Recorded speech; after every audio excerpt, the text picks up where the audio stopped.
discuss the second case of Euler theory, which is one end is fixed and the another end is free.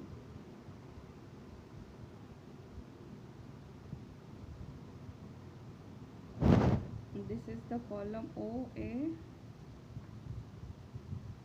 visible in the diagram. It is fixed at O and it is free at A. So when the column will bend, it will take this shape.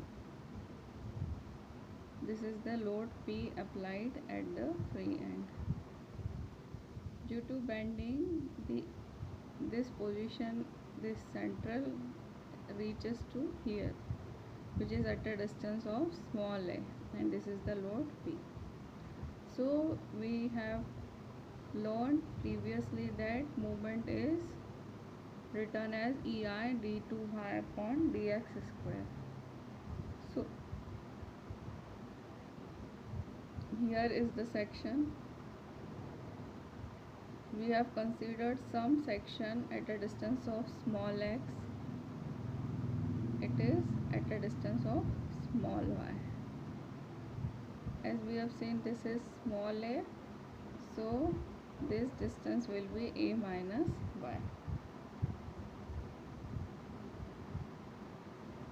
So the moment will be P into a minus y, or it can be written as PA minus PY. Then EI d2y by dx, that is moment, can be written as P into a minus y. It can be written as PA minus PY.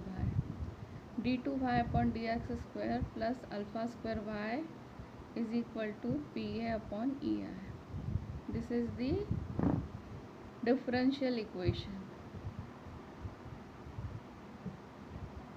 If alpha square is equal to P upon EI. Solution for this differential equation is y is equal to a sin alpha x plus b cos alpha x plus PA into PA upon EI alpha square. It can be written as a sin alpha x plus b cos alpha x plus a.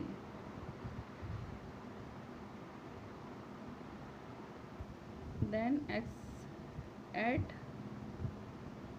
fixed end, x is equal to 0 and y is equal to 0. So the value of b is minus small a. If it is differentiated, x is equal to 0, dy by dx is also equal to 0. Or a alpha cos alpha x minus b alpha sin alpha x is equal to 0, or a is equal to 0. So the solution for above differential equation can be written as y is equal to minus a cos alpha x plus a, or it can be written as a into 1 minus cos alpha x. At x is equal to L, the value of y is a. So put a at the place of y. This is the equation already in existence here. So cos alpha L is equal to 0. The value of cos alpha is 0 at pi by 2. So alpha L will be equal to pi by 2, or alpha can be pi by 2L.